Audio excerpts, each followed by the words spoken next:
Comenzamos nuestro encuentro número 6 y posiblemente el último, creo yo que el último, sobre el libro de Jonás. Y el de hoy se titula Segundo Envío. En realidad, como les pongo aquí en la misma introducción, lo llamo así Segundo Envío por razones sistemáticas, para que nos quede el PDF 1, el PDF 5 con el primer envío, el PDF 6 con el segundo envío. Pero en realidad, la vez pasada no leímos el capítulo 2 y lo vamos a leer. Así que queda un poco el capítulo 2, queda un poco como a caballo entre la clase anterior y esta. Y además el capítulo 2 le voy a dedicar varias diapositivas, a pesar de que es un capítulo muy breve, como habrán visto, son solamente 11 versículos, y además es un texto en donde no hay acción, porque es un salmo. Pero es el capítulo que lamentablemente, creo yo, ha influido más decisivamente en la lectura milagrera de este texto. Ya de por sí el libro de Jonás está lleno de episodios inverosímiles, como veremos luego: el ricino que crece en una sola noche, el gusano que aparece y se come el ricino, mismo el episodio de la nave. En sí son episodios de tipo fantástico, como podemos leer en toda la literatura fantástica y sobre todo en la oriental, ¿no? Pero el capítulo 2 tiene ese personaje que aparece ahí, que es el gran pez, no identificado en ningún momento, ni con una ballena, ni con nada. Es un gran pez. Esa es toda la descripción que hay. Sin embargo, claro, la lectura realista de este texto, el hecho de pretender que porque está en la Biblia y porque es palabra de Dios, entonces tiene que ser algo ocurrido. Es una confusión muy grande, Es una confusión que incluso mucha gente hoy la tiene, aunque afortunadamente,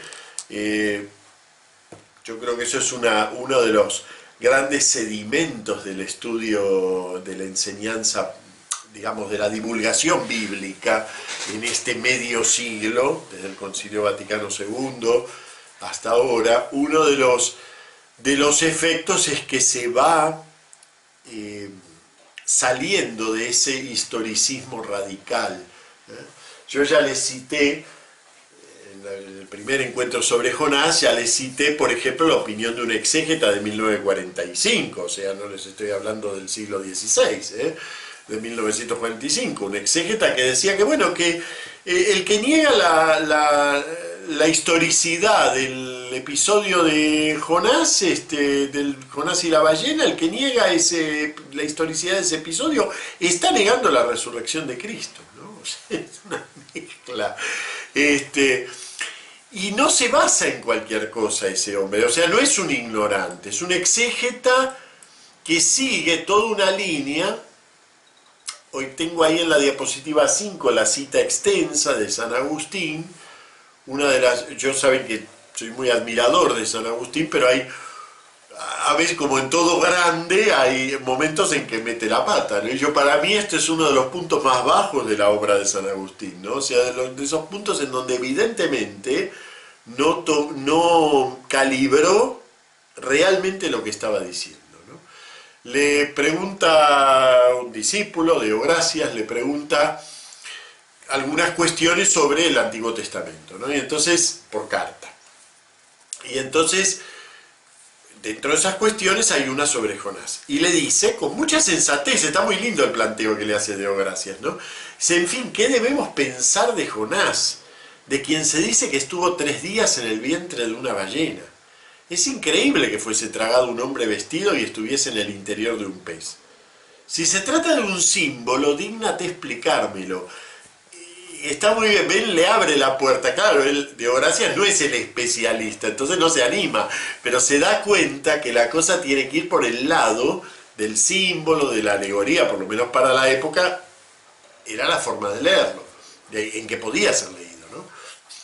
¿Qué quiere decir que después de ser vomitado Jonás nació una calabaza? Se refiere al episodio del final, ¿no? Traducido en latín como una calabaza en vez de un ricino. ¿Cuál fue el motivo de que la calabaza naciese? he podido advertir que este linaje de problemas lo ríen los paganos con largas risotadas. Y entonces San Agustín le responde: o no hemos de creer ningún milagro divino, o bien no hay causa alguna por la que no hayamos de creer este. ¿Saben qué me hace acordar? A la argumentación esta cuando se le dice a, qué sé yo, a una persona que claro, que si se acostumbra a fumar un poquito, después va a ser drogadicto. Son dos cosas incomparables. O sea, no hay comparación entre este episodio, que ni siquiera está planteado como un milagro en el propio libro, y el milagro en sí. Ni siquiera hay comparación entre los milagros de Jesús y su resurrección. Son hechos de otra clase. Y ustedes me dirán, bueno, a lo mejor San Agustín en su época no tenía categorías para pensar eso. Sí, el propio Deo Gracia le abre la puerta, le dice, es un símbolo. O sea que sí que hay categorías para pensar eso. Pero bueno, la confusión entre lectura historicista y verdad de la Biblia, lamentablemente con pasajes como este de San Agustín, siguió cada vez más profundamente, ¿no? A lo largo del tiempo. Hasta hoy la gente así de tipo fundamentalista, ultraconservadora en la lectura bíblica, te cita este párrafo como diciendo, bueno, esto lo dice San Agustín, sí, está bien, lo dice San Agustín, pero está equivocado. Porque no hay paralelo entre este episodio, que es un episodio fantástico, ficcional, exagerado, simbólico, como lo dice Deo Gracia, simbólico porque tiene sus vueltas, y otro milagro. Es decir, el hecho de que Dios no haya hecho esto no indica que no haya hecho otras cosas. Esa es la confusión, ¿ven? No indica que otros hechos no puedan ser milagrosos. E incluso la resurrección de Jesús es una gran confusión creer que es un milagro, porque el milagro siempre es algo visible, y la resurrección de Jesús es por definición no visible. Es decir, nosotros vemos, bueno, nosotros nada, nosotros proclamamos al resucitado. Los testigos no vieron la resurrección, vieron al resucitado. La resurrección como tal es un hecho totalmente trascendente a nuestro plano de realidad. No estuvo nadie, nadie estuvo allí. Y nadie podría haber estado porque no es un milagro. Y el milagro es por definición algo que ocurre a la vista de alguien. Eso quiere decir además la palabra milagro. Algo admirable, algo que se puede mirar y uno se admira de que precisamente ocurra algo inusitado. Pero sobre todo el milagro es siempre algo que se puede mirar. Entonces fíjense, tres clases de hechos. Están los hechos ficcionales, asombrosos, que la Biblia los trae en función del contexto narrativo en el que está. Si nos habla de que la serpiente hablaba con la mujer, no está indicando ningún milagro especial ni que la serpiente tuviera una cualidad para hablar antes de la caída ni nada por el estilo. Es un episodio ficcional como ocurre en cualquier fábula, que los animales hablan y nadie se asombra de eso. Lo mismo la burra de Balaam o cualquier otro episodio en donde un animal tiene un comportamiento humano. Es una fábula, es un género. En segundo lugar están los hechos planteados como ficcionales, que pueden ser asombrosos como hechos, pero que el propio texto no lo reconoce como asombroso. ¿Ven? Como es en este caso. Lo toma con total naturalidad. Él se cae al agua, es tragado por un gran pez. Recita un salmo y entonces el pez lo vomita en la playa. Y en ningún momento el texto hace ningún corte con la realidad. ¿Por qué? Precisamente porque forma parte de la dinámica del texto. Bien, vamos a ver un poquito ese tema del pez, sobre todo en la tradición rabínica, porque es interesante. La tradición rabínica, bueno, un poco también como pasa con los padres de la iglesia, también historizaron mucho, pero como estaban más metidos en la la clase de narrativa propia que tiene la Biblia. Entonces, los relatos de desarrollo de estos textos, lo que se llama la Haggadah, o sea, los relatos rabínicos que desarrollan un aspecto narrativo, o en forma narrativa un aspecto de la Biblia. La Haggadah sobre estos textos está muy en sintonía con el modo de hablar de la Biblia, a diferencia del pensamiento de los padres, que suele ser más greco-latino. Entonces, con categorías más de si esto es real o no es real, si ocurrió, si no ocurrió. Son categorías grecolatinas que las queremos meter al texto bíblico y no encajan, ¿entienden? Entonces, aunque los rabinos también historizaron un poco el relato, pero fueron más por otro lado, y me parece interesante por lo menos señalarlo. La Haggadah sobre este pez es amplísima, hay muchos rabinos hablando muchas cosas y muy contradictorias respecto de este pez. Para algunos, este pez es Leviatán. ¿Quién es Leviatán? Bueno, Leviatán es un personaje dentro de del bestiario bíblico. Es una especie de monstruo marino, que, como dice el Salmo 104, Dios lo creó para burlarse de él.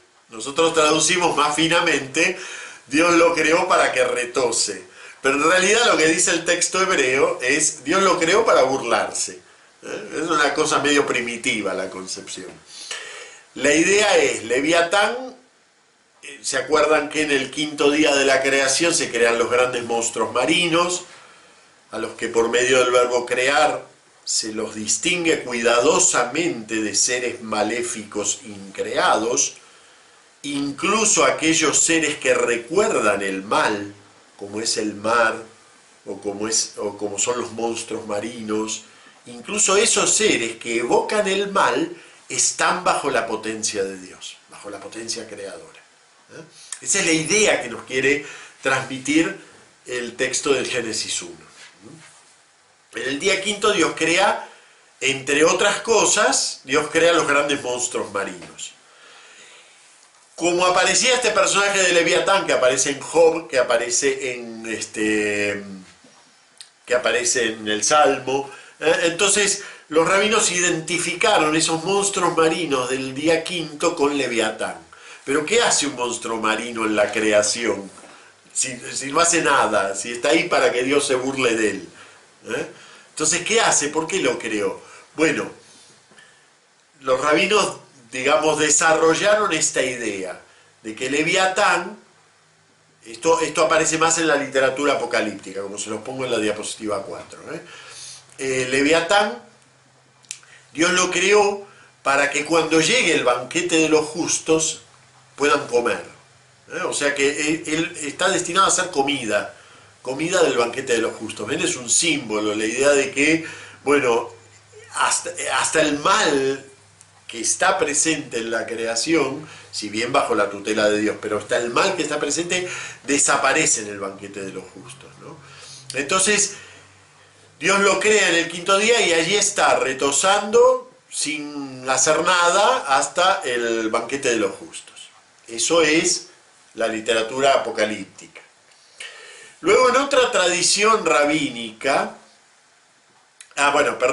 entonces dentro de esta tradición, el pez que lo traga a Jonás vendría a ser Leviatán.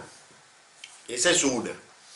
En otra tradición, no es el pez que lo traga a Jonás, el pez que lo traga a Jonás es otro, pero el pez que lo traga a Jonás lo lleva hasta Leviatán, y Jonás tiene una lucha con Leviatán hasta que al final le ata la boca. Otra manera de expresar esto de que el mal no tiene fuerza delante de Dios, ¿no? Bueno, como les pongo aquí en la diapositiva, todos estos son motivos confusos, legendarios. Vale la pena, si tienen ganas, vale la pena leer un poco sobre todo esos desarrollos rabínicos que uno se da cuenta, digamos, cuánta imaginación contaban, además de desarrollar el estudio bíblico, ¿no? Bueno, son motivos confusos y legendarios, pero todos apuntan a una cosa muy importante, que es la que yo les quiero destacar aquí. Y que es que Jonás no desciende solamente al mar. Para nosotros el mar es un elemento de la naturaleza, pero para la idea bíblica, más que para la idea, porque no es una idea mental, para el símbolo bíblico, el mar es una representación, es como si dijéramos, una manifestación visible de las entrañas del Sheol, o sea, de lo totalmente opuesto a Dios, ¿no? Ya tuvimos en cuenta eso la semana pasada cuando veíamos que Jonás toma hacia el otro lado, hacia donde no se encuentre con Dios. O sea, no es un viaje horizontal, por eso esa idea del descenso, ¿se acuerdan? Él desciende, se sume en el sueño y ahora desciende no solo al pez, sino al Sheol mismo. De hecho, el propio Jonás en el Salmo va a mencionar el Sheol. Y ahí entendemos, les pongo aquí en la diapositiva entendemos, pero no es un entendimiento solo con la cabeza, sino que uno percibe ahí cuál es la profunda relación que la tradición evangélica, la tradición nuestra, la que creó los 4 evangelios, ha encontrado entre la muerte de Jesús y la estancia de Jonás en el pez. ¿Ven? Si lo tomamos, digamos, por encima, no tiene mucha relación uno con la otra. La muerte de Jesús no es un castigo, es una entrega, una autoentrega de Jesús. La estancia de Jonás en el pez es un castigo. Si nos quedamos solamente con el aspecto del pez es algo puramente anecdótico, incluso milagrero. Pero si vamos en profundidad al nivel del símbolo, que era lo que Deogracias le pedía a San Agustín, ¿no? A ver, dime, ¿por qué lado va el símbolo? Si vamos hacia el lado del símbolo nos damos cuenta que el pez está evocando el Sheol, las entrañas de aquello en lo cual no entra Dios, que es el reino de la muerte. Ni siquiera de los muertos en el sentido de las sombras, como era un poco el Hades de los griegos, ¿no? Los muertos ahí andaban entre las sombras, ¿no? Más todavía, es como no hay conexión entre el Sheol y Dios, ¿no? Es el abismo absoluto. Bueno, Jonás desciende hasta eso. Entonces, claro, cuando se está en sintonía con el símbolo que realmente evoca el pez y que se pierde si lo convertimos en un milagro, porque si lo convertimos en un milagro, resulta que es un pez normal, al cual Dios lo manda a que haga una cosa rara como es tragarse un hombre vestido y no deglutirlo. Pero no deja de ser un pez normal. Entonces, si no vamos hacia el lado del milagro, sino que vamos hacia el lado del símbolo, de esta capacidad, digamos, de expresar por medio del pez la realidad del Sheol, la realidad de la completa ausencia de Dios, ahí entendemos mucho más por qué en la tradición evangélica Jesús compara su propia estancia en la muerte con la estancia de Jonás en el pez. Que no es simplemente por el milagro de estar 3 días, sino que es por el sitio, no Dios, aquí no hay Dios, al que se desciende. Bueno, después hay una diapositiva al 5 donde les resumo un poco las 2 ideas que hay en los padres, pero lo de 2 ideas lo tomo con pinzas. Si ustedes van a bibliografía sobre Jonás van a ver que hay una línea de los padres que es menos milagrista que San Agustín, y siempre se citan estos 3 nombres: Gregorio Nacianceno, Cirilo de Alejandría y Teofilacto. Les confieso que la cita de Gregorio Nacianceno no la pude buscar, no la encontré, pero sí la de Cirilo de Alejandría y la de Teofilacto. Y las 2, en realidad Teofilacto le copia a Cirilo de Alejandría, así que se puede hablar de una sola cita, no superan el milagrismo de San Agustín, no se crean que es muy otra cosa. Lo que hacen ellos es retrucarles a esas risotadas de los paganos, que nos decía Deogracias que de este género de problemas los paganos se ríen con grandes risotadas, y ellos les dicen: no, pero si ustedes estos padres, ¿no? Cirilo de Alejandría, Teofilacto. Pero si ustedes tienen también mitos semejantes como el de Hércules, Hércules, una de sus pruebas es luchar contra un monstruo marino. Entonces, dentro de esa lucha, él queda dentro del monstruo marino y a los 3 días sale y lo único que perdió fue el pelo. Fíjense hasta qué punto eso influyó en la lectura de Jonás, que hay representaciones medievales de Jonás calvo, precisamente porque se fusiona la imagen de Hércules con la imagen de Jonás. Ellos no niegan la historicidad de lo de Jonás. Lo que dicen es, si ustedes se ríen de lo nuestro, ríanse también de aquello, pero si creen en aquello, crean también en lo nuestro. O sea que el argumento no deja de ser, pues yo lo tomo medio con pinzas, eso de que hay 2 líneas en los padres. Lo pongo aquí porque es un clásico de la bibliografía sobre Jonás. Pero yo me lo tomo un poquito por pinzas. Yo creo que los padres hicieron un poco de causa común en torno a la historicidad y al milagrismo de la Biblia, y en algunos casos con necesidad, y en otros casos de maneras que resultaron desastrosas, porque pienso que retrasó mucho la comprensión profunda de la Biblia el tener que luchar contra preconcepciones como si realmente a Jonás se lo tragó o no se lo tragó una ballena. A mí me parece que pelearse por eso es francamente perderse el texto. Bueno, es literatura. Entonces, ¿cuáles son las fuentes de esa literatura? Miren, yo les diría que es casi un precepto de la literatura, de la crítica literaria contemporánea. Vaya a saber qué ocurriría en tiempos de Adán, pero en los nuestros y en los de la historia que conocemos, prácticamente no hay literatura sin fuentes. Todo el que escribe en una tradición literaria. Se basará en textos escritos, se basará en textos orales, en lo que aprendió inconscientemente, en las imágenes familiares, pero todo el que cuenta algo lo cuenta en un horizonte narrativo. Esto es muy importante para la Biblia, para todo, incluso para entender la redacción de los evangelios. Otras veces les he mencionado cómo hay pocos autores, pero algunos están trabajando ahora mismo sobre esta cuestión de la oralidad en los evangelios, ¿no? Cómo influye ese caldo de narración, ese te cuento sobre Jesús. Eso aplicado a los evangelios, pero se puede aplicar a todo. En realidad la Biblia como literatura está inmersa en un conjunto, en una narratividad mucho más general. Si uno quisiera realmente explorar las fuentes narrativas de Jonás, no acabaríamos nunca. Hay un montón de pequeños retacitos, esto mismo de Hércules que les mencioné recién. Pero en general, la idea, por ejemplo, de que un hombre estuviera dentro de un monstruo marino y saliera indemne, a los 2 días, a los 3 días, eso ya puede variar. En realidad, como les pongo aquí, este tipo de historia está en casi todas las culturas. O sea, no es algo propio, no es el gran milagro bíblico.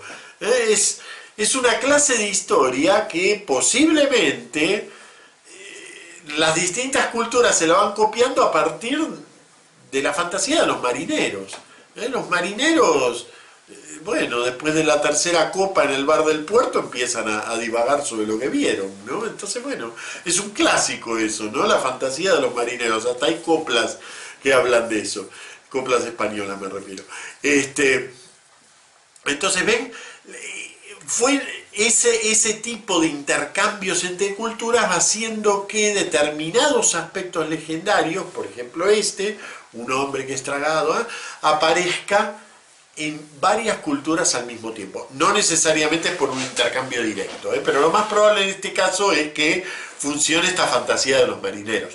Pero a veces hay coincidencias en los temas narrativos, en los núcleos temáticos narrativos, a lo largo de las distintas culturas, hay coincidencias que surgen espontáneamente.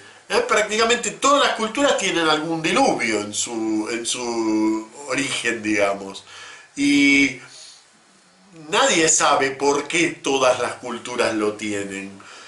Claro, un fundamentalista bíblico te diría, claro, ¿cómo no lo van a tener si ocurrió? Y uno diría, más bien posiblemente es al revés, es decir, en la Biblia tenemos un diluvio porque todas las culturas tienen un diluvio, hay que ver qué hacemos con él, pero todas tienen un diluvio, ¿no? ¿Cómo aparecen todas? Bueno, esos trasvases culturales pueden surgir incluso de un inconsciente colectivo. Es difícil conceptualizar la idea de un inconsciente colectivo, pero bueno, pueden surgir de allí. Otro ejemplo de fuente narrativa, les pongo aquí, estos son pequeños ejemplitos, en realidad si ustedes profundizan un poquito en la bibliografía sobre Jonás se van a encontrar más. Acá hay una historia india muy linda, se consigue, se puede leer en internet completa, pero lamentablemente está en inglés el sitio, pero está muy bien. Si ustedes buscan, no les puse el número aquí, Jataka, ponen así, ¿no? Jataka 400, esperen un poquitito que les pongo el número por si lo quieren leer, que la verdad que es interesante. Por lo menos a mí me resultó de lo más curioso. Esperen un poquito porque lo tenía apuntado aquí en el libro de... bueno, ya se los voy a conseguir, un segundo, A ver.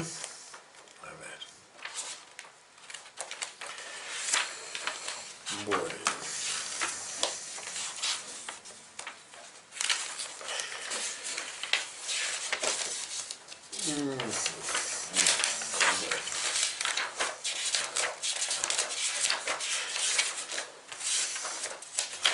Acá. Jataka 439, 439. Los Jatakas son pequeños cuentos budistas que mezclan un poco lo anecdótico sobre la vida de Buda, contienen enseñanzas, bueno, un poco como nosotros tenemos nuestros evangelios. Los Jatakas son literatura un poquito más popular, son cuentos, pero cuentos que evocan un pasado muy antiguo, en la época de Buda, y explican algún aspecto de su iluminación. Y en este Jataka, el 439, hay un hijo de un comerciante, se llama Mitabindaka, que desobedece a su madre, y entonces, en lugar de hacerlo, de ir hacia donde ella le pide, se va al mar, para el otro lado, ¿no? Y un poco como hace Jonás. Entonces, viene un contratiempo, no es una tormenta, pero el barco se queda como clavado en el mar y no puede avanzar, y entonces los marineros se echan a suertes a ver quién es el culpable, e incluso llegan a decir prácticamente la misma frase que dicen los marineros, ¿no? Lamentablemente tiene que perecer uno para que todos nos salvemos, ¿no? Prácticamente llegan a decir la misma frase. Bueno, ahí lo echan al mar y entonces el barco puede continuar. Bueno, en ese caso es una parábola sobre el tema de la obediencia, en fin. Les pongo aquí, es difícil saber cuál es la influencia literaria, porque en sí como tema literario, la desobediencia que trae consecuencias y todo eso, está muy presente en la literatura, hasta en Caperucita Roja, ¿no? Las coincidencias tan de detalle son las que dan la impresión de que hay algún tipo de influencia literaria, pero no es posible saber de quién a quién, no necesariamente, porque lo que tienen estos Jatakas es que son muy difíciles de datar, de saber de qué año son. Entonces, como andan por ahí en siglo III a.C., desde ahí en adelante, entonces es difícil saber si influyeron ellos sobre Jonás o Jonás sobre ellos, ¿no? Pero es notable la semejanza, ¿no? También se puede tratar, como les pongo aquí, de la confluencia de motivos imaginarios universales. Bueno, muy bien. Con esto terminamos lo que serían las influencias o las raíces del tema del pez. Vamos al Salmo. El Salmo es un problema aparte. ¿Por qué es un problema aparte? Porque cuando uno lo lee hay algo ahí que no suena. Incluso hasta traducido nos parece que no es el mismo narrador que Jonás. Vamos a echarle una lectura para percibir bien ese aspecto. Dice: y dispuso Yahvé un gran pez para que tragase a Jonás. Y estuvo Jonás en el vientre del pez 3 días y 3 noches. Y oró Jonás a Yahvé, su Dios, desde el vientre del pez, diciendo: en mi angustia grité a Yahvé y me atendió. Desde el vientre del Sheol pedí auxilio, escuchaste mi voz. Me arrojaste al fondo, en el corazón de los mares, y me rodeaba la corriente. Todo tu oleaje y tus olas pasaban sobre mí. Y yo dije: soy rechazado ante tus ojos, ¿cómo volveré a contemplar tu santo templo? Me llegaban las aguas hasta la garganta, el abismo me rodeaba, las algas se enredaban en mi cabeza. A las raíces de los montes yo descendí, a la tierra, sus cerrojos sobre mí siempre. Es en la concepción terraplanista, que es la que está en la base de la Biblia, como en toda la cultura antigua, la tierra se apoyaba en los cimientos, que después estaba todo lleno de agua, pero había unos cimientos, donde entonces él desciende hasta ahí. Ahí está el Sheol, lo más oscuro, lo más abismal. Sí, ahora lo digo. A las raíces de los montes yo descendí, a la tierra, sus cerrojos sobre mí para siempre. Pero tú sacaste mi vida de la fosa, Yahvé, Dios mío. Cuando mi alma desfallecía en mí, recordé a Yahvé, y mi plegaria llegó a ti, a tu santo templo. Los que se adhieren a fútiles vanidades abandonan su misericordia, pero yo, con voz de alabanza, te ofreceré sacrificios, cumpliré lo que prometí, el auxilio pertenece a Yahvé. Entonces Yahvé habló al pez y vomitó a Jonás en tierra firme. Bueno, muy bien. Ante todo, darles crédito de la traducción esta. Este capítulo no lo traduje yo, lo tomé directamente de la del padre, el doctor Ángel García Santos, que es, como les dije, es uno de los textos en que me estoy basando. Me pareció muy buena traducción, entonces no tenía sentido emularla, porque aquí está buscado lo que contiene el texto, que es un entramado de salmos. ¿Se habrán dado cuenta que todas esas frases nos suenan? Todo nos suena.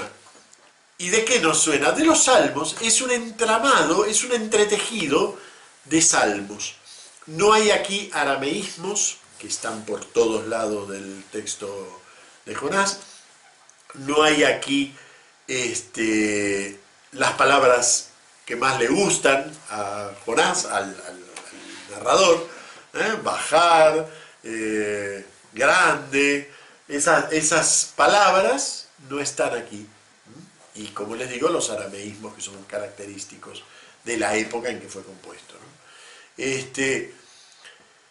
Entonces, claro, perdón, antes de continuar, la nota que puso aquí Alex en Gilgamesh, Oanes es un hombre pez que civiliza a Babilonia.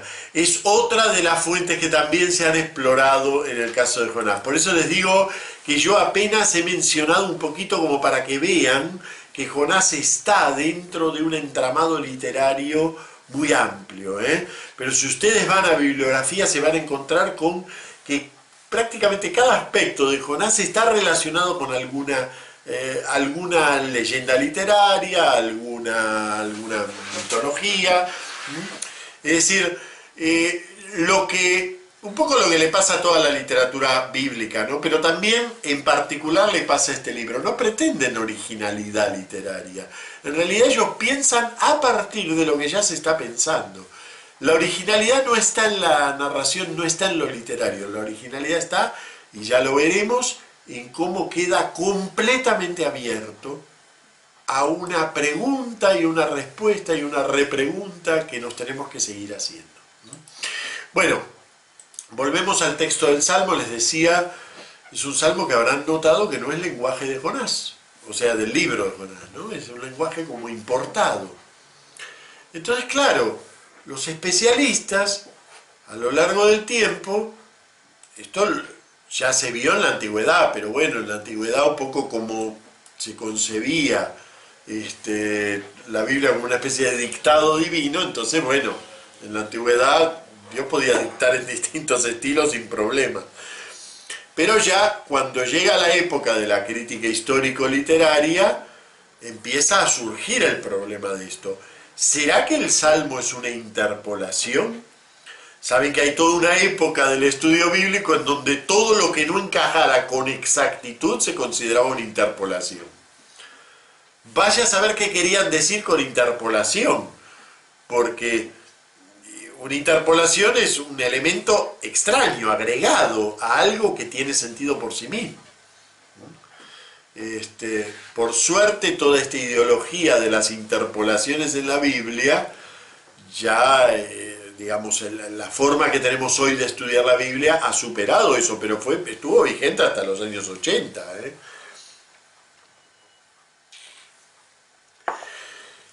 Entonces, claro, la pregunta durante mucho tiempo, la pregunta es, ¿pero esto es una interpolación? Es decir, ¿esto lo escribe otra persona y lo mete aquí? Y en tal caso, ¿por qué lo mete? Esa sería la gran pregunta, ¿no? ¿Por qué lo mete?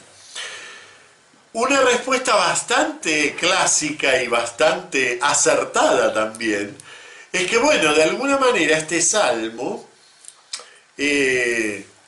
bendice, canoniza el libro de Jonás, que es un libro tan revulsivo, ¿no? Porque aparece un profeta díscolo, un profeta que no obedece, finalmente Dios perdona hasta a los paganos, a los más paganos de todos los paganos, y deja un final ahí abierto con una pregunta religiosa muy seria, ¿no? ¿No será que Dios al final perdona a todos?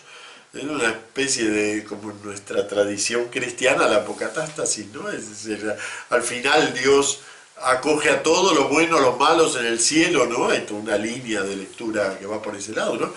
Pero claro, en Jonás uno se tiene que plantear eso porque es lo que plantea el libro. Entonces es un libro revulsivo respecto de todo el resto de la literatura bíblica, ¿no? En donde quedan tan claros los dos caminos, ¿se acuerdan del Salmo 1? El camino de los buenos, el camino de los malos, pero aquí, buenos y malos, resulta que parece que todos, incluso el propio Jonás, que no termina de obedecer nunca, Dios hasta lo favorece, ¿no? Lo sigue mimando. Entonces, ¿cómo bendecir ese libro? ¿Cómo entra ese libro en el canon? Un poco como pasa con el libro del Eclesiastés, ¿no? Cuando uno lo lee, el libro del Eclesiastés se da cuenta que hasta es contrario a la tradición bíblica en muchos aspectos, ¿no? Bueno, mi gran conclusión, va a decir el Eclesiastés, ¿no? Mi gran conclusión es come, bebe y pásala bien y más o menos cumple la ley, porque más no se puede saber. Entonces, claro, uno se queda porque dice, esto muy bíblico no parece, ¿no? Come, bebe y goza de la medianía, no te vayas muy lejos, pero bueno, es una cosa. Entonces, claro, como el libro se abre con yo fui rey en Jerusalén y bla, bla, bla, y haciendo toda una serie de alusiones a Salomón, al final esa ficticia paternidad literaria hizo que el Eclesiastés fuera asimilado por la literatura bíblica, pero es un libro revulsivo de la propia literatura bíblica. Y si vamos a Cantar de los Cantares pasa un poco lo mismo, ¿no? Cantar de los Cantares es un libro subido de tono, es un epitalamio, es un canto de bodas en donde no se ahorra, digamos, erotismo, algo que la Biblia tiene un pensamiento mucho menos dualista respecto de la sexualidad humana que el nuestro, porque el nuestro tiene también su fuente helenística, ¿no? Pero de todos modos la Biblia no tiene como en algunos libros hindúes sus partes subidas de tono. Sin embargo, el Cantar de los Cantares entró ahí. Está bien, después hacemos toda una lectura alegórica el diálogo entre el alma que está enamorada de Dios, todo lo que quieran, pero no es lo que dice el texto. El texto es un libro, es un cántico nupcial, para celebrar la unión nupcial. Pero ¿cómo entra en el canon? Bueno, lo mismo que el Eclesiastés, de la mano de un supuesto Salomón poeta. Cántico de Salomón. Entonces, un poco esos procedimientos también son como modos de bendecir obras que están en los límites de la literatura bíblica. Claro, en realidad lo que logran esas obras es agrandar los límites de la literatura bíblica. Si nosotros fuéramos hasta el confín del universo y sacamos el dedo, no quedamos afuera del universo, lo que hacemos es agrandar el universo, ¿sí? Suponiendo que haya una especie de tela en el borde del universo, metemos el dedo y el universo se agranda, porque no hay algo fuera. Bueno, un poco eso, valga la comparación, un poco es lo que hacen estos libros, rompen por dentro los límites estrechos de las ideas bíblicas y agrandan esas ideas bíblicas, ¿no? Le abren nuevas perspectivas y nos obligan a repensar aquellos temas que creíamos tan esquemáticos. Ya les digo, el Salmo 1, ¿no? Los buenos, los malos. Textos como el de Jonás son revulsivos respecto de la propia tradición bíblica. Qué cosa curiosa, ¿no? Que la propia Biblia incorpore textos tan revulsivos. Claro, cuando después volvemos sobre la Biblia y nos damos cuenta que no son 2 o 3 textitos más o menos desperdigados en una época, sino que casi es una constante de la Biblia que ella vuelve sobre sus propios fundamentos y los revuelve. Y vuelve a repreguntar sobre ellos. Nos damos cuenta que en Génesis, esto se lo marqué en su momento cuando estudiamos Génesis, pero también lo vemos en Éxodo, como continuamente parece como si el propio texto volviera a hacer la pregunta, bueno, pero esto que estoy diciendo yo mismo, cuando llega al límite, ¿qué pasa? Y ahí aparece como, no respuestas nuevas, pero sí nuevas preguntas. ¿Ven? Bueno, eso tardaríamos en descubrirlo en la Biblia, tardaríamos mucho más en descubrirlo en la Biblia, si no estuviéramos de la mano de estos libros que hubo que bendecirlos de alguna manera. Todo esto venía a cuento del Salmo. La teoría, digamos, crítica más clásica es que el Salmo es la bendición del texto de Jonás. Va a decir, bueno, ¿cómo no va a ser bíblico un texto tan bíblico que contiene un salmo tan bíblico? Más bíblico imposible, porque es una copia de frase por frase distintos salmos. Yo no se las puse aquí, se los puedo decir si quieren, pero no se los puse aquí, la relación verso por verso, cada hemistiquio está relacionado con un salmo. Vamos a leer alguno. En mi angustia grité a Yahvé y me atendió, Salmo 121. Y más también, pero ese es el más directo. Después hay algunos que son directas, son citas directas. Por ejemplo, 4b, todo tu oleaje y tus olas pasaban sobre mí, es directamente Salmo 42.8. Algunos son relaciones, otras son citas directas. ¿Cuándo volveré o cómo volveré a contemplar tu santo templo? Salmo 5.8, Salmo 138.2. Bueno, van a cualquier Biblia de Jerusalén, o cualquier Biblia de las que tienen en casa, que tengan referencias al margen, y esto está tachonado de referencias. ¿Por qué? Porque hay muchos textos sálmicos que lo evocan. Entonces, claro, ¿cómo no va a ser un texto bíblico Jonás si es tan bíblico? Así que bueno, esa es una de las teorías de por qué está el Salmo allí. Yo personalmente les propongo otra comprensión, pero no va en contra de esto, o sea, es otra comprensión que se suma. En mi teoría,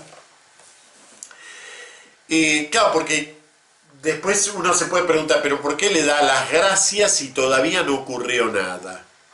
Pero claro, cuando uno va a los salmos se da cuenta que hay muchas acciones de gracias que son un modo de forzar lo que podríamos llamar entre comillas la conversión de Dios, ¿no? Es decir, te doy gracias por anticipado y de alguna manera te esfuerzo a que me beneficien, ¿no? Bueno, está en muchos salmos. O sea que es un procedimiento muy bíblico el que utiliza, ¿no? Él está dentro del cetáceo, ocioso, no sabe que no está muerto, un poco lo que yo retomé en mi cuentito ese supuestamente encontrado en la cueva 18 de Qumran, cueva que no existe, que se los pasé el link hace poco.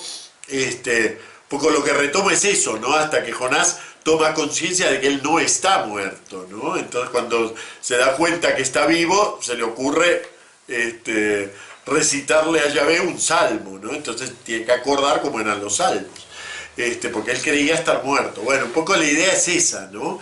Aquí no está dicho así. Nos dice que entró 3 días y 3 noches, y en el medio recita este salmo de acción de gracias. Mi teoría interpretativa es que eso ayuda a perfilar mejor la clase de personaje que es Jonás. ¿Por qué? Porque Jonás, en el primer capítulo, se nos dice que Jonás, Dios le dice, ve a Nínive, y él va y toma un barco para el otro lado. Y no nos dice por qué lo hace.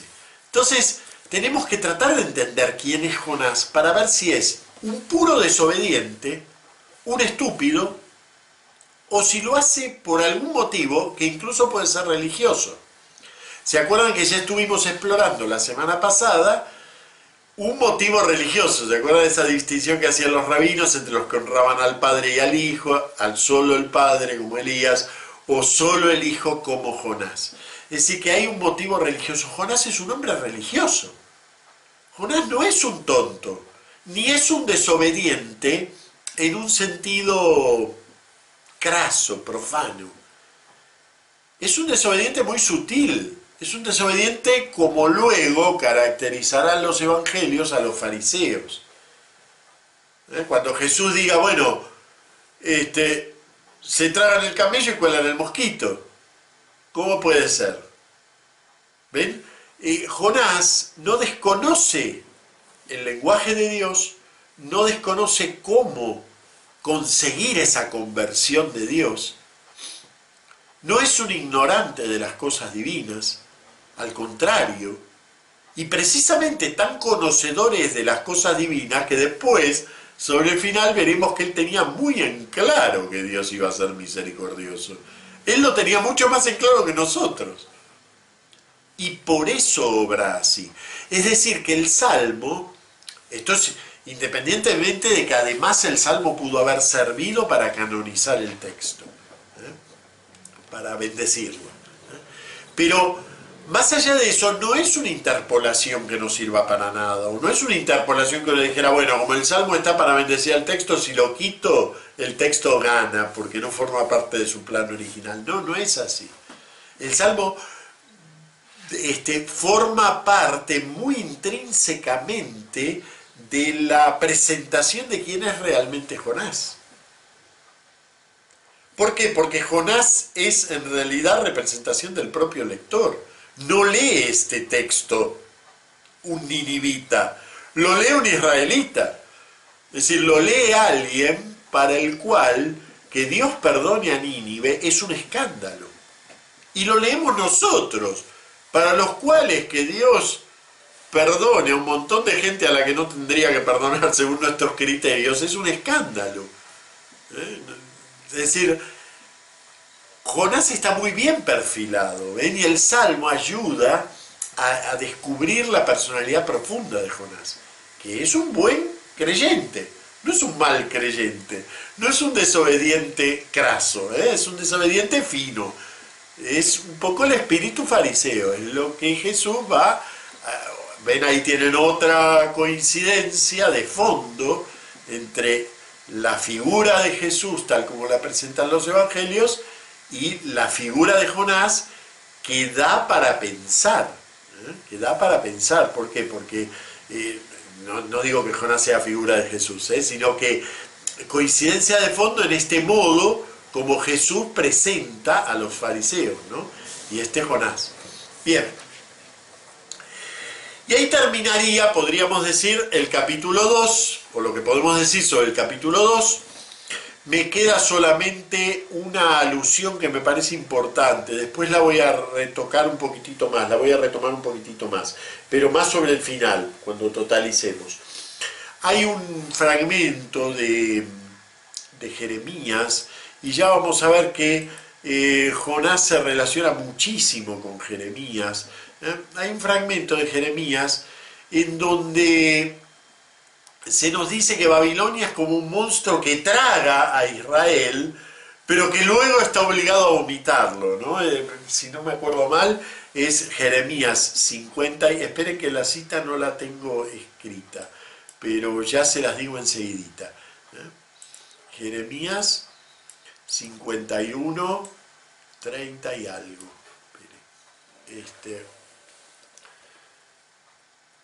Me comió, me arrebañó el rey de Babilonia, me dejó como cachorro vacío, me tragó como un dragón. ¿Ven? El rey de Babilonia, se está refiriendo al destierro, desde luego, ¿no? Me tragó como un dragón, llenó su vientre con mis buenos trozos, me expulsó. Fíjense, el mismo movimiento. Así que de fondo, muy de fondo, ahí diríamos, en una obra clásica, es una de las violas que está haciendo una pequeña variación al costadito. De fondo está aludido el destierro en esto. Es decir, esa obra de misericordia que Dios hace con un profeta que no se lo merece, es la misma obra de misericordia que ha hecho Dios con Jerusalén, librándola de ese Sheol que fue el destierro de Babilonia. Vamos a ver que no es el único punto de contacto entre Jonás y Jeremías. Hay muchísimos puntos de contacto. Casi les diría que la teología de base del libro de Jonás es Jeremías, es su manual. Pero a partir de él se ha puesto a pensar el narrador, ¿no? Bueno, muy bien. Vamos ahora al capítulo 3. El capítulo 3 tiene su densidad. Como ya les dije la otra vez, el capítulo 3 comienza con las mismas palabras, tan las mismas, que, bueno, yo espero haber traducido exactamente igual la primera parte del 1 y del 3. Dice, he aquí una palabra de Yahvé a Jonás, hijo de Amitai, diciendo, levántate, ve a Nínive, la gran ciudad, y clama sobre ella. ¿Se acuerdan? Ese sobre podía cambiar un poquito aquí, ¿no? Y he aquí una palabra de Yahvé a Jonás por segunda vez, diciendo, levántate, ve a Nínive, la gran ciudad, y proclámale. Y ahí cambia. Pero todo eso, la única diferencia es que aquí va a decir por segunda vez y en la otra dice hijo de Amitai. Pero eso en hebreo da la misma cantidad de palabras. O sea que hasta la cantidad de palabras está respetada. En un caso, para decir por segunda vez, quita el hijo de Amitai. ¿Ven? Son unas poquitas palabras exactamente igual dispuestas para precisamente darnos esto que nos quiere dar. Es decir, esto es como un nuevo comienzo. Acabó el exilio. Si tomamos el símbolo del pez como el símbolo del exilio, como les dije recién, en el surround, no quiere decir que eso sea explícito, pero evocativamente, acabó el exilio. Dios perdonó a su profeta díscolo, pero ahora lo manda de nuevo en misión. Si resulta que el profeta díscolo es un símbolo de Jerusalén, entonces Jerusalén es invitada de nuevo a hacer su tarea. Levántate, ve a Nínive, la gran ciudad, y proclámale el mensaje que yo te iré diciendo. Y esa expresión, yo te iré diciendo, es muy curiosa. ¿Por qué? Porque normalmente se usaría ahí un verbo en imperfecto. Saben que el hebreo no tiene propiamente tiempo futuro, pero sí tiene el imperfecto. El imperfecto le permite expresar acciones no acabadas, imperfectas, no acabadas. Por lo tanto, sería lo lógico, y de hecho, cuando se usa esa idea, se suele expresar el imperfecto. Pero acá en vez de expresar en imperfecto lo expresa con un participio. La diferencia es muy sutil, a tal punto que si van a las traducciones la mayoría le da lo mismo, pasan por encima de eso. Pero no es exactamente lo mismo. ¿Por qué? Porque un participio, tal como funciona en el idioma hebreo, un participio permite expresar la idea de que Dios va diciéndole el mensaje y el profeta lo va proclamando. No es simplemente yo te diré un mensaje y tú lo proclamarás, sino la simultaneidad de esas dos cosas, ¿no? El mensaje que yo te iré diciendo. Dios le va diciendo el mensaje y Jonás lo tiene que, de alguna manera, hacer la estación repetidora. Él lo tiene que repetir. Pero resulta que en ningún momento nos enteramos de cuál es el mensaje. Por eso es tan importante ahí traducir esto. Porque Dios le promete que va a decir un mensaje y el otro va y da un mensaje y nosotros no sabemos si ese es el mensaje de Dios o es algo que a él se le ocurrió. Un poco lo que nos pasaba con la figura de Elías, ¿se acuerdan que les decía que en la actualidad podemos hacer una crítica del profeta, como la que hace François Barone, cuando dice, bueno, un momentito, la matanza de los profetas de Baal no es algo que Dios le haya ordenado. Realmente no está esa orden dentro de las órdenes que le da Dios. O sea que aquel profeta tiene una actuación, casi les diría, sobreobediencial, ¿no? Ve a decir el mensaje que yo te voy a dar, que yo te voy a ir dando. Y resulta que el otro va y se lanza a dar un mensaje que vamos a ver que finalmente se cumple, porque Dios se compromete con su profeta y al final cumple su palabra de una manera creativa. Pero ese mensaje como tal es un mensaje que surge más del deseo del profeta que del deseo de Dios. Vamos a leerlo. Dice, y se levantó Jonás y fue a Nínive según la palabra de Yahvé. Obediencia, pero ven, es una obediencia puramente formal. Dice, Nínive era una ciudad grande para Dios. Me quiero detener en esa expresión porque es muy característica de la Biblia. Aquí la palabra Dios, incluso habría que ponerla en minúscula, porque aquí la palabra Dios no tiene valor teológico. Es una expresión superlativa. El hebreo no tiene superlativos, como nosotros decimos, grandísima. No tiene. Entonces, ¿qué usa? Usa grande, muy grande, y grande divinamente, como dicen ahora, divino de la muerte. Bueno, es eso, es una expresión superlativa, estás divina. Uno diría, ¿qué tiene que ver ahí los dioses con el maquillaje? ¡Ay, estás divina!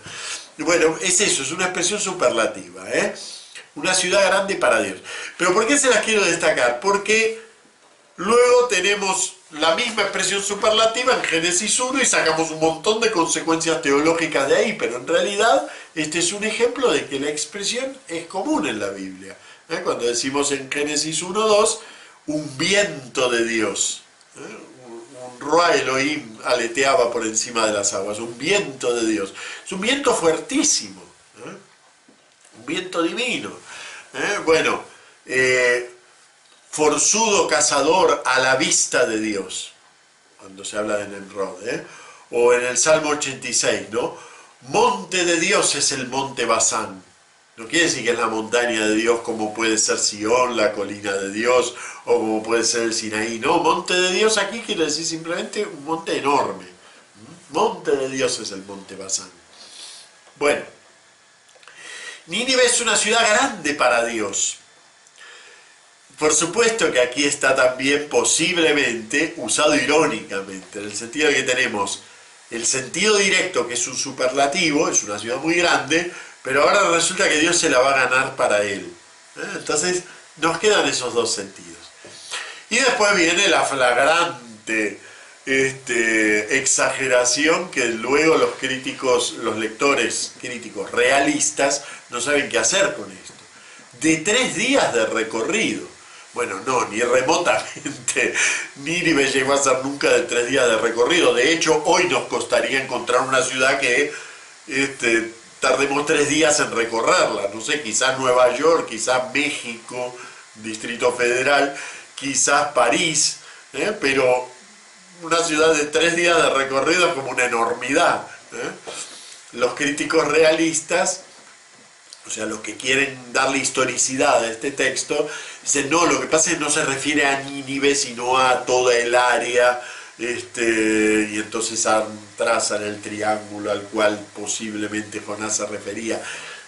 No, él está hablando de la ciudad y está exagerando, pero ¿por qué está exagerando?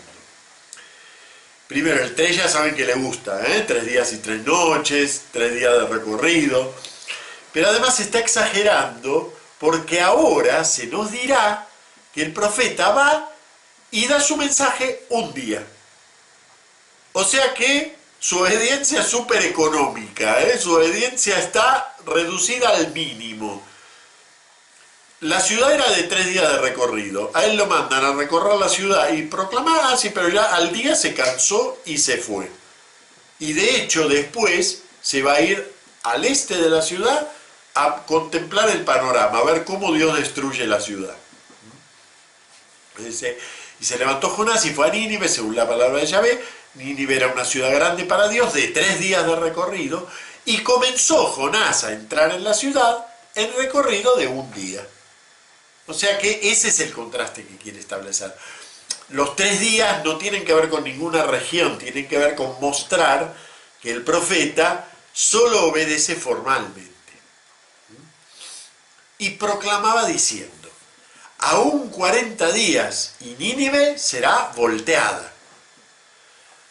No queda muy bien en castellano, lo siento, yo lo tuve que poner así para buscar en castellano un verbo que tuviera también doble sentido como lo tiene el verbo hebreo. Porque este es un verbo de doble sentido en hebreo. Tiene un primer sentido explícito y que además conecta con una imagen que ya se dio al inicio del libro, ¿no? Cuando empieza el libro de Jonás, recuerden que se nos dice que la maldad de Nínive ha llegado hasta la faz de Dios. Esa imagen, uy Dios, eso es un auto con música, están locos. Bueno, esa imagen ya se usó para hablar de Sodoma. La maldad de Sodoma subía hasta el trono de Dios, ¿no? ¿Se acuerdan que Dios bajaba para ver a ver si toda esa maldad era real y todo eso? Bueno, aquí hay una nueva relación con Sodoma. Efectivamente, ese verbo, destruir, voltear hasta los cimientos, se usa 2 veces en el capítulo 19, versículos 21 y 25 del Génesis, para hablar de la destrucción de Sodoma. Se usa ese mismo verbo, lo que aquí traduje como volteada. Se aparece ese mismo verbo en Deuteronomio 29-22, en Amós 4:11, en Jeremías 20-16. Es un verbo que tiene que ver con la destrucción de raíz. Por eso aquí lo traduje como volteado. ¿Pero por qué lo traduje como volteado? Porque el verbo en hebreo tiene doble sentido. Y en algunos textos, cuando queda claro, se utiliza para decir la conversión radical del corazón. Volteado en ese sentido, igual que en nuestra palabra conversión, que se acuerdan que quiere decir darse vuelta. Y aquí les pongo algunas citas donde aparece este mismo verbo, pero no con el sentido de destruir, sino de dar vuelta del todo, para bien o para mal, el corazón. 1 Samuel 10:9. 1 Samuel 10:9. Este ejemplo además es particularmente lindo en hebreo porque hay un hermoso juego de palabras entre los dos verbos. 10:9. Una es, aquí va a ser el primer verbo, es volver la espalda, y el segundo es cambiar el corazón. Y los dos verbos no son el mismo, pero suenan muy parecido. Por la conjugación que tienen, suenan muy parecido. Entonces dice, apenas volvió las espaldas para dejar a Samuel, le cambió Dios el corazón. ¿Ven? Él dio vuelta a la espalda, pero su corazón dio un vuelco. Ese verbo, ese dio un vuelco, es el mismo que usa aquí para Nínive, ¿no? Le cambió Dios el corazón y todas las señales se realizaron aquel mismo día. Bueno, lo van a ver también aparecer en Éxodo 14:5, aquí es volcarse para mal, Éxodo 14:5. Faraón dirá a los israelitas, perdón, 5. Cuando anunciaron al rey de Egipto que había huido el pueblo, se mudó el corazón de Faraón y sus servidores respecto del pueblo y dijeron, ¿qué es lo que hemos hecho? ¿Se acuerdan cuando el faraón se arrepiente de haberlo dejado ir? Pero aquí es dar vuelta, en este caso para mal. Pero el verbo que se utiliza es exactamente ese. Bueno, ¿por qué les insisto en esto? Porque ahora leamos el oráculo, que proclama Jonás, que no sabemos si eso se lo dijo Dios, que él lo dijera. No está explícito. Puede ser algo de cosecha propia. Pero el oráculo en sí puede leerse de dos maneras. En 40 días Nínive será arrasada, que eso es lo que él quiere decir, y eso es la amenaza que les da. O puede querer decir, en 40 días Nínive se convertirá. Y eso es lo que de hecho ocurre. Y es lo que Dios premia, podríamos decir así, pero además es lo que el profeta en el fondo sabe que va a ocurrir. Y como sabe que va a ocurrir, está enfadado con esa idea. Entonces, la expresión es muy linda, porque si el oráculo lo tomamos como oráculo de Jonás, cosecha propia, digamos, entonces en lo que quiere es la destrucción de la ciudad, pero resulta que por debajo está obrando Yahvé. Y entonces el oráculo aunque lo haya dicho Jonás, contiene ya un germen de salvación. Y esta es una idea muy de Jeremías, la idea de que incluso los oráculos de destrucción son oráculos de salvación. ¿Por qué? Porque Dios no quiere la muerte del pecador, sino que se convierte y viva, idea que luego será una de las bases de nuestro evangelio. Dios no quiere la muerte del pecador, sino que se convierte y viva. Bueno, pero eso ya está dicho en la teología de Jeremías, y aquí está bien aludido en el doble sentido que tiene la frase. Bueno, y creyeron los habitantes de Nínive en Dios, y proclamaron ayuno, y se vistieron de saco, del más grande al más pequeño. Fíjense, aquí está muy linda la gradación. Primero le llega la cosa al pueblo. El pueblo ya de por sí se convierte y hace acciones religiosas para congraciarse con Dios. Pero ahora la cosa le llega al rey. Y llegó la palabra al rey de Nínive. Rey de Nínive, ¿dónde estaba? Sentado en su trono. Entonces se levantó del trono, se quitó de encima el manto, vistió de saco y se sentó sobre ceniza.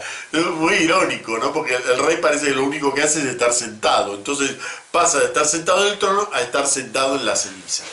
E hizo pregonar diciendo en Nínive, por mandato del rey y de sus grandes. Esto tiene su importancia, ahora lo voy a mencionar.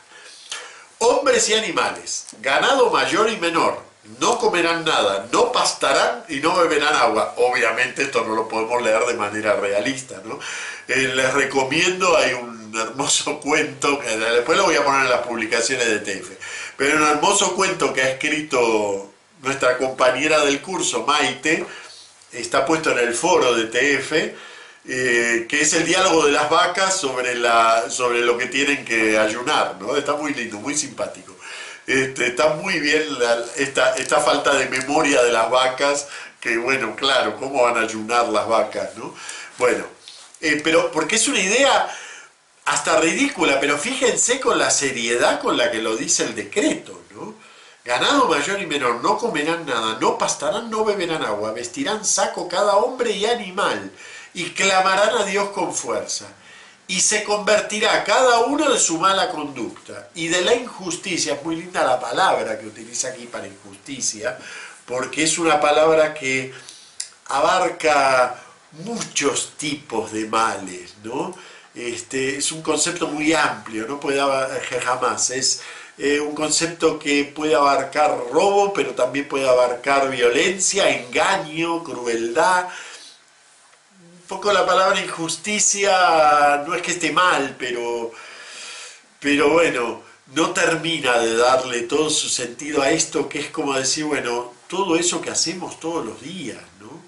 Cada uno que se arrepienta de eso que hay en sus manos, ¿no?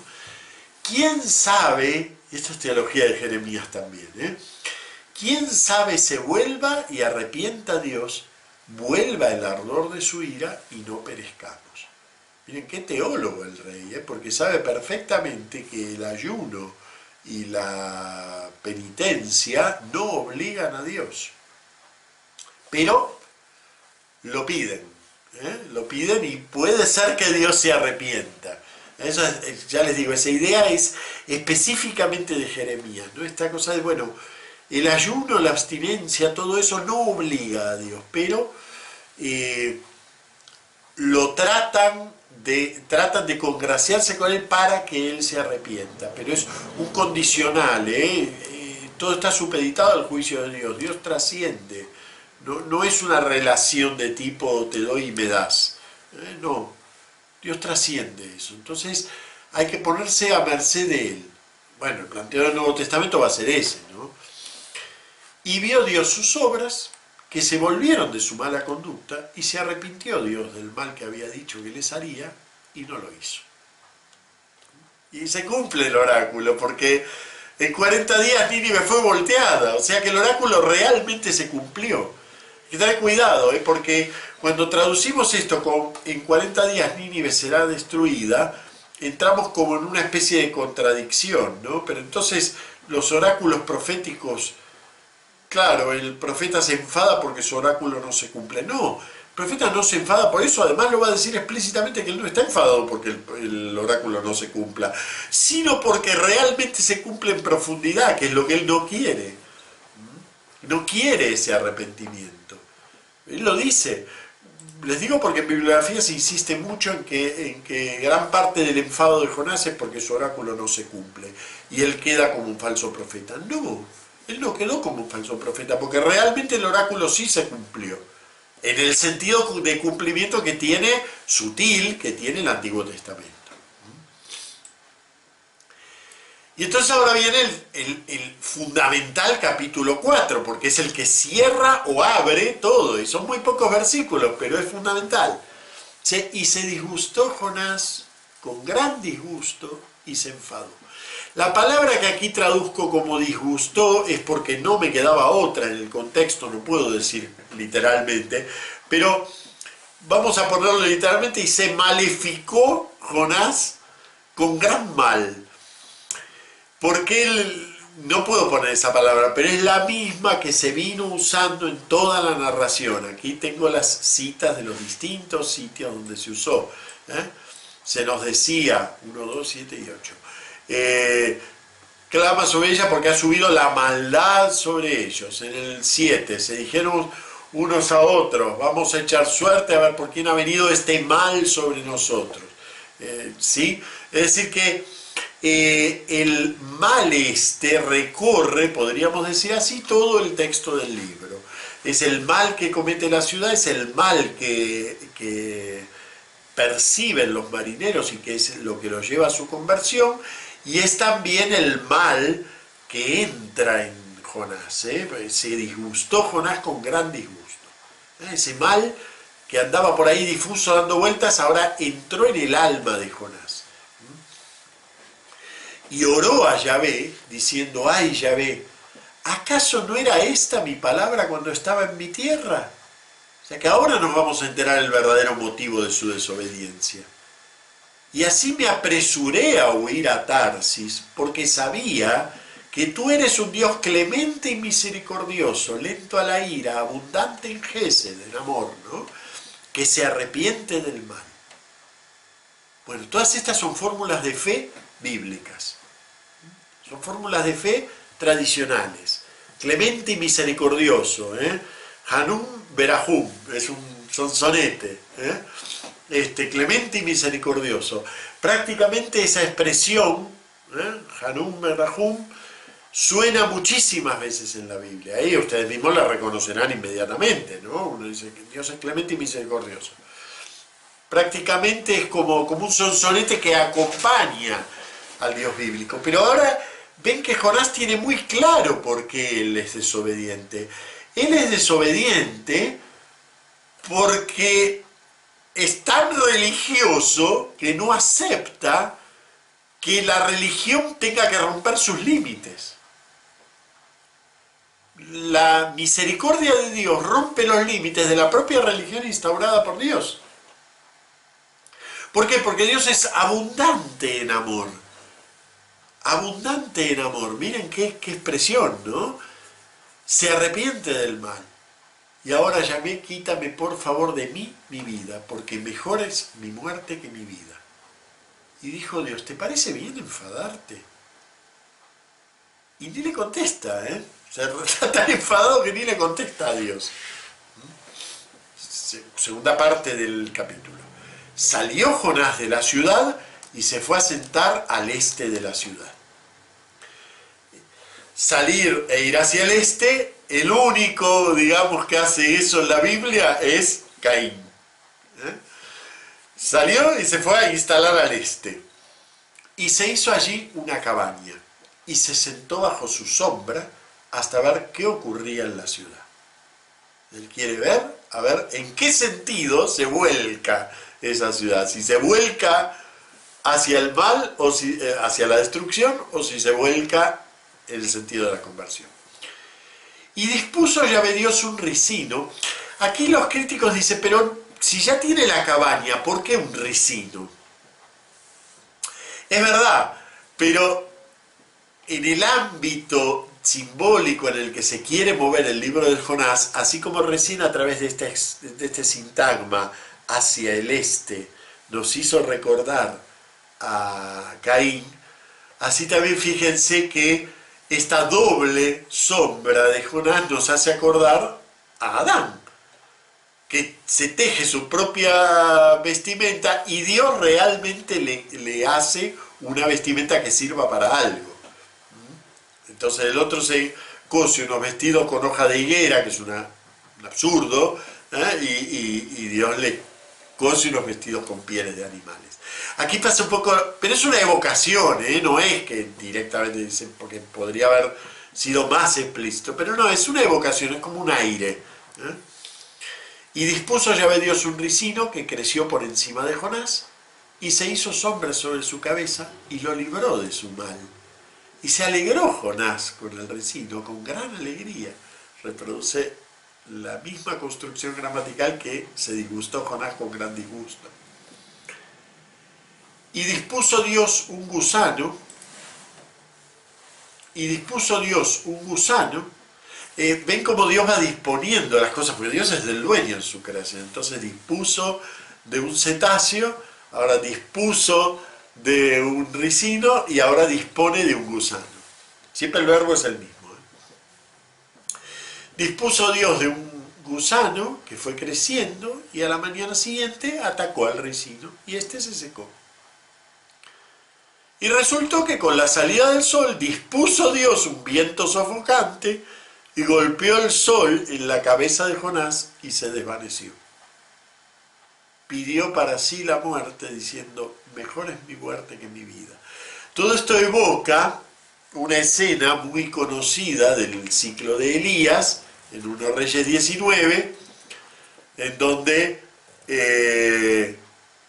Elías huye de Jezabel y se va a refugiar abajo se va en ese camino, Dios le da el crecimiento de un ricino, bajo el cual él tiene sombra, y ahí se desea la muerte a sí mismo.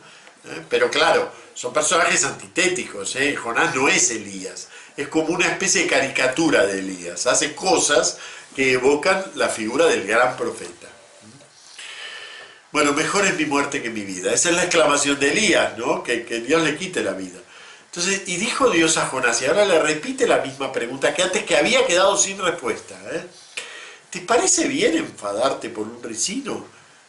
Y respondió, esta respuesta me encanta, me parece bien enfadarme hasta la muerte, o sea, contigo no hablo, sí, estoy enfadado, contigo no hablo, me parece bien enfadarme hasta la muerte.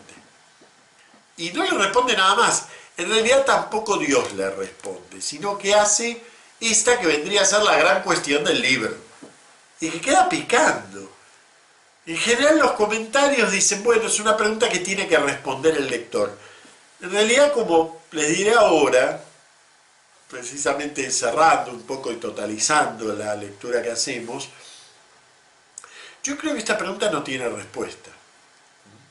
Dice, y dijo Yahvé, tú te compadeces de un ricino que no te has fatigado ni has hecho crecer, que en una noche creció y en una noche acabó. ¿Y no me compadeceré yo de Nínive, la gran ciudad, en la que hay más de 120.000 personas que no saben de su derecha y de su izquierda? O sea, niños, ¿no? No saben distinguir su derecha de su izquierda. Y muchos animales. Y ahí termina el libro. Bueno, vamos a ver un poco, totalicemos esta pregunta final, esta lectura y esta pregunta final, ¿no? Les dejo la diapositiva 11 si ustedes quieren explorar las relaciones entre Jonás y Jeremías, sobre todo en el capítulo 3, más que en el 4, pero en conjunto el libro está muy influido por Jeremías. Pero el capítulo 3, un crítico, Feuillée, ha hecho un trabajo de mostrar la relación casi literal en algunos casos entre Jeremías y Jonás. Entonces tienen la diapositiva 11 toda esa relación. A lo cual hay que agregar una cosa muy linda, que es en el capítulo 36 de Jeremías, cuando Baruch va a leer el rollo de Jeremías, el pueblo se escandaliza con lo que lee, porque claro, no están cumpliendo con la ley de Dios. Y entonces el rollo lo agarran los grandes del reino, y lo leen, y se asustan y van al rey. Y el rey, mientras van leyendo el rollo, el rey, a medida que van terminando, cada pedacito lo corta y lo tira al fuego, lo corta y lo tira al fuego, en un gesto total de desprecio, ¿no? Pero aparecen esos tres mismos actores, o sea, primero el pueblo, y luego los grandes y el rey. Y fíjense que en Jonás 3 aparece esa misma imagen, ¿no? El pueblo escucha la proclamación, pero a diferencia de Jerusalén, el pueblo sí se convierte, no tira, no se escandaliza de la palabra de Dios, sino que se convierte, y luego el rey no solo no tira al fuego la proclamación de la palabra de Dios, como hace en Jerusalén, sino que efectivamente produce un mandato para hacer esta especie de liturgia penitencial, ¿no? Entonces, ven que hay relaciones muy lindas, muy bien entresacadas. Precisamente esa es la última diapositiva que tengo, relaciones la llamé. ¿Por qué? Porque quiero que repasemos un poco cuáles son los hilos. Jonás, en realidad, lo que hace es evocarnos imágenes que son muy familiares. Todos fragmentos que todos conocemos de la Escritura. No es, aunque tiene algunas sutilezas específicas, como eso que les decía de los 3 días y 3 noches, puede evocar el dragón ese que traga a Israel y luego lo vomita, como dice Jeremías. Pero más allá de esas sutilezas, todas las demás son todas imágenes muy conocidas. Entonces, ven, yo esto lo quiero imaginar más como una especie de centro en el que aparece Jonás, y no lo pude hacer gráficamente así, pero la idea es esa, ¿no? Aquí aparece Jonás y aparece tironeado por distintas imágenes. Les pongo aquí como en Sodoma, también aquí la maldad del pueblo llegó a la faz de Yahvé. Y Yahvé se prepara a voltearla, a dar la vuelta. Pero se acuerdan que allí, en el episodio de Sodoma, quedaba abierta una pregunta.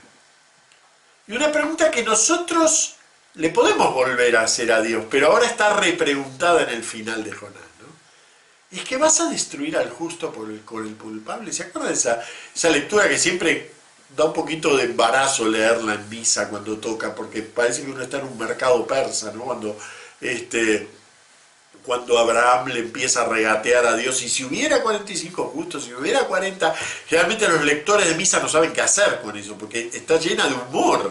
Y entonces, claro, uno cómo lo va a leer humorísticamente en el ambón, ¿no? Pero está llena de humor esa lectura. Pero la pregunta de fondo es trágica, porque es la pregunta, ¿es que vas a destruir al justo con el culpable? Y no, en el contexto de Sodoma no se responde.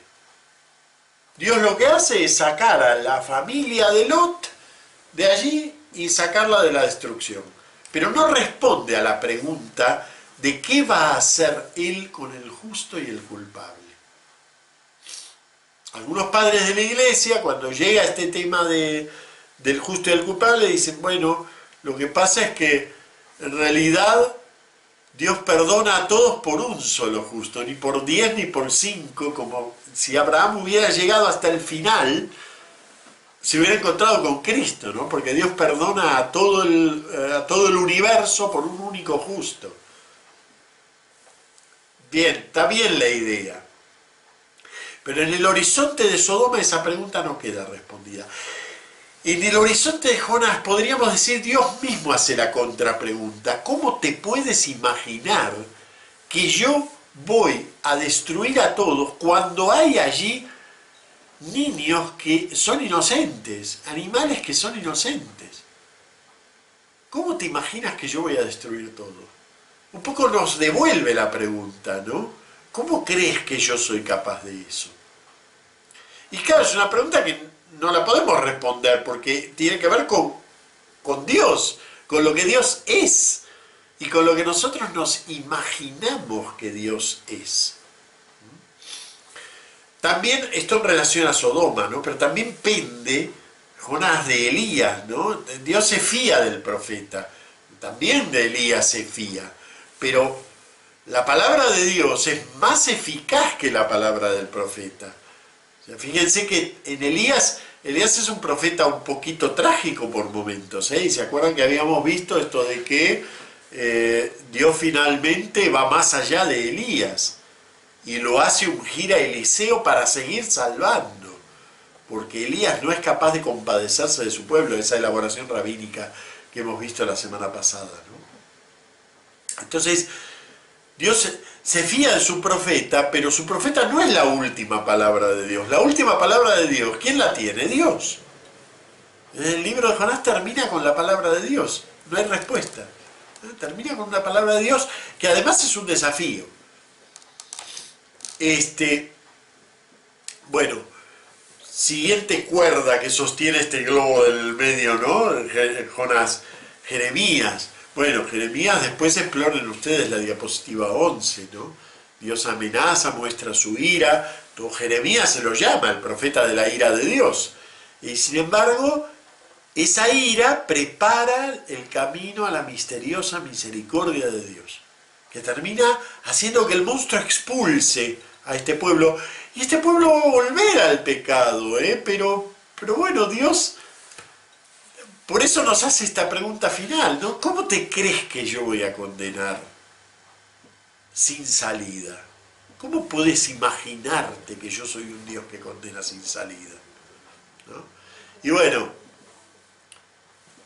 el cuarto hilo, ¿no? Esta imagen de Caín, del Edén, esto que les decía de la doble vestición de Adán, de irse al Edén, al este del Edén. También les pongo aquí, Caín se instala al este del Edén movido por su culpa, mientras que Jonás se instala al este del Edén un poco como observador, ¿no? Pero termina también afuera, porque el hombre religioso, y esto me gustaría que quedara un poco como mensaje de esta lectura, el hombre religioso que no es capaz de romper su imagen de Dios para dejarlo a Dios que pregunte por su propia imagen, termina afuera como Caín.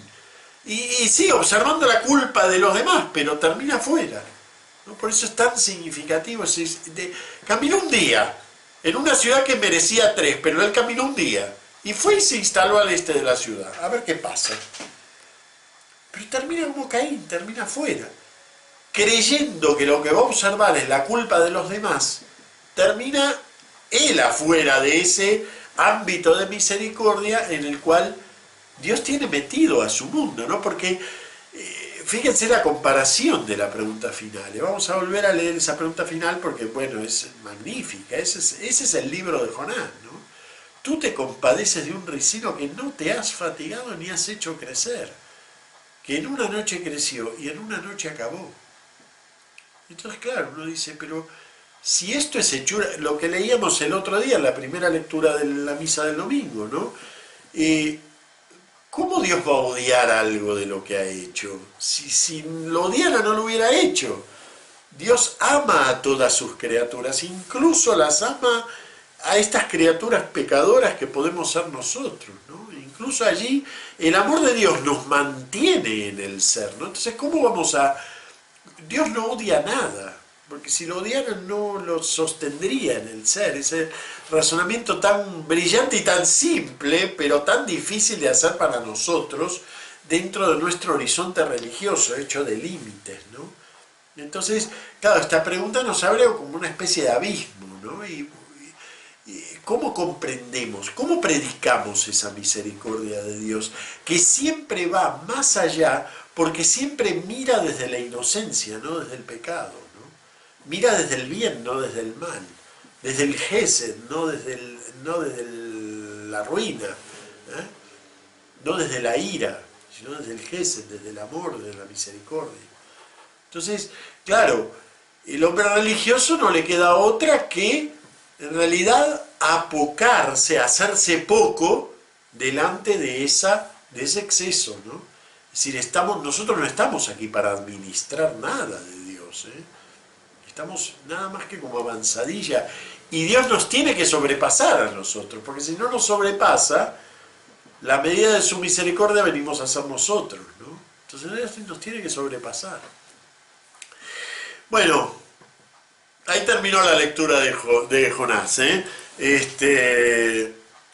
Espero que les haya gustado. Para mí es uno de los libros que más disfruto, ya se lo dije varias veces.